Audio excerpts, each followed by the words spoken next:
Get ready for an electrifying tale of ambition and innovation, brought to you by Boardroom Secrets. In a world dominated by tech giants like Apple and Tesla, one company has quietly reshaped the global landscape, NVIDIA. From a humble diner meeting to a staggering $3 trillion valuation, NVIDIA's journey is a masterclass in grit, vision, and seizing the future. This isn't just about chips, it's about rewriting the rules of technology and powering the AI revolution. Buckle up for a story that roars like a GPU at full throttle, revealing how NVIDIA became the world's most pivotal tech powerhouse. Picture this. It's 1993, and three visionary engineers, Jensen Huang, Chris Malachowski, and Curtis Prim, sit in a modest Denny's in San Jose, California, sketching the future on napkins.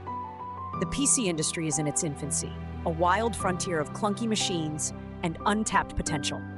These three, fueled by coffee and audacious dreams, decide to bet it all on a radical idea, transforming PCs into entertainment powerhouses through cutting-edge graphics. This wasn't just a business plan, it was a rebellion against the status quo. With just $40,000 in seed money, NVIDIA was born, its name a nod to the Latin word for envy, hinting at the bold ambition to outshine all rivals. Jensen Huang, born in Taiwan and raised in the US, was no stranger to hard work.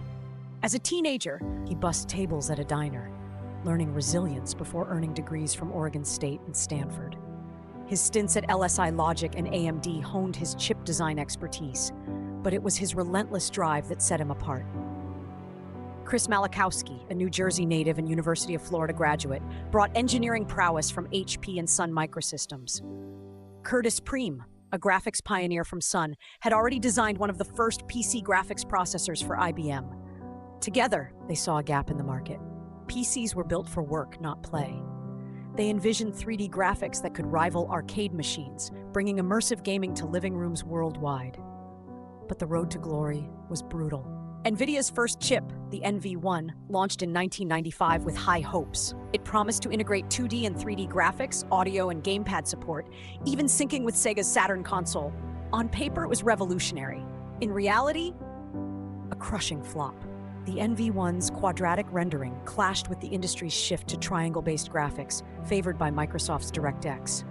Its steep price alienated buyers, and Sega's console tanked, leaving NVIDIA with 249,000 unsold chips out of 250,000 produced. The company teetered on bankruptcy, with just 30 days of cash left. 30 days to survive became their grim mantra, whispered in hallways as layoffs loomed. Yet, failure forged their resolve. Jensen Huang later recalled, "We were on the edge, but pain builds character." NVIDIA pivoted hard, learning from the NV1's missteps. In 1997, they unleashed the Riva 128, a game-changer dubbed the Real-Time Interactive Video and Animation Accelerator.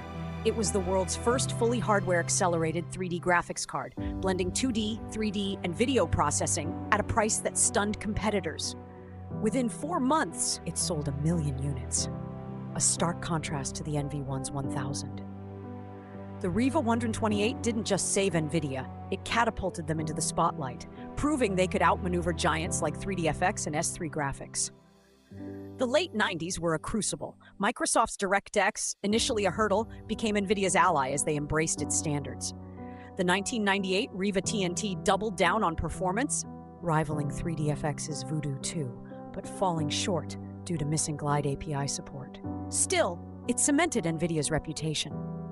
In 1999, they went public on NASDAQ, a bold leap that fueled their war chest. That same year, the GeForce 256 hit the market, billed as the world's first true GPU. With programmable shaders and hardware acceleration, it redefined gaming, powering titles like Quake 3 Arena with visuals that left jaws on the floor.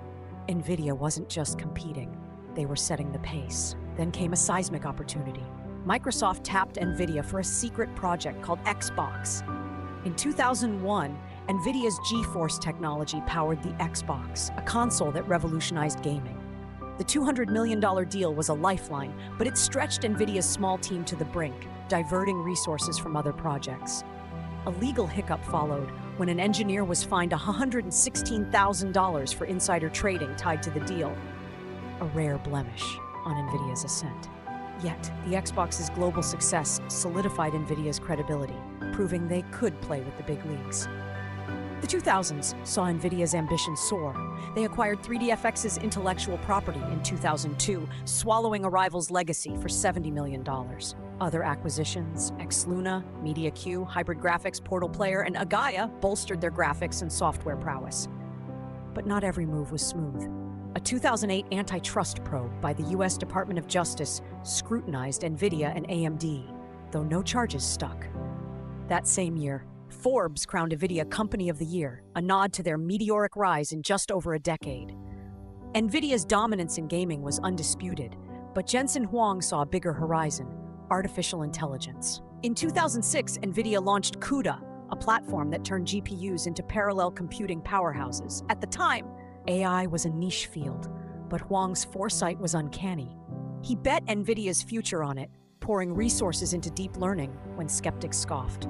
By the 2010s, GPUs were fueling AI breakthroughs, from image recognition to autonomous vehicles. NVIDIA's chips powered Google's DeepMind, Tesla's self-driving systems, and countless startups, making them the backbone of the AI revolution. Controversies followed their rise. In 2016, the GeForce GTX 970 sparked a class-action lawsuit over misleading 4 GB memory claims. Only 3.5 GB was fully usable. NVIDIA settled, paying out millions. Their GeForce Partner Program, launched in 2018, was accused of anti-competitive tactics, forcing its cancellation after just 2 months. The crypto boom also stirred trouble. NVIDIA's GPUs used for mining inflated gaming revenue, misleading investors. A $5.5 million SEC fine in 2022 closed that chapter, but NVIDIA's crypto-specific CMP chips showed their knack for capitalizing on trends. The boldest move came in 2020, a $40 billion bid to acquire ARM Holdings, the UK-based chip designer behind most smartphone CPUs. The deal promised to make NVIDIA a titan in mobile computing, but regulators in the UK, EU, and US cried foul, fearing monopolistic control.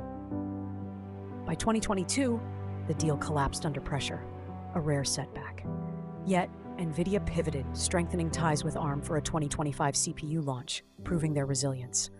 Today, NVIDIA's $3.3 trillion valuation dwarfs Intel's $82.5 billion, outpaces Meta by nearly double, and triples Tesla's market cap.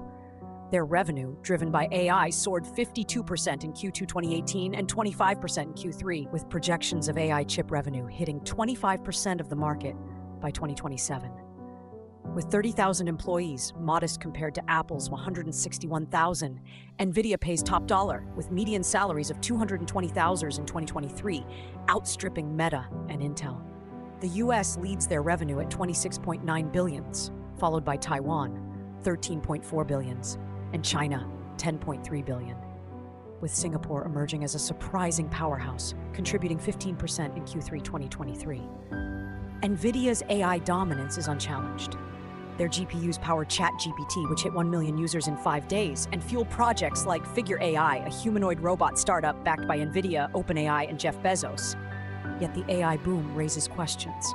Will superintelligent AI, as Sam Altman predicts, outstrip human expertise by 2035? Could humanoid robots reshape society or spark fears of a sci-fi dystopia? Jensen Huang, now worth $120 billion, remains unfazed, steering NVIDIA toward a future where AI and robotics redefine reality. From a Denny's booth to a global juggernaut, NVIDIA's story is a testament to daring vision and relentless grit. Boardroom Secrets salutes their rise, a saga of defying odds, embracing failure, and building a tech empire that powers the world's next chapter. Stay tuned for more stories that ignite your imagination.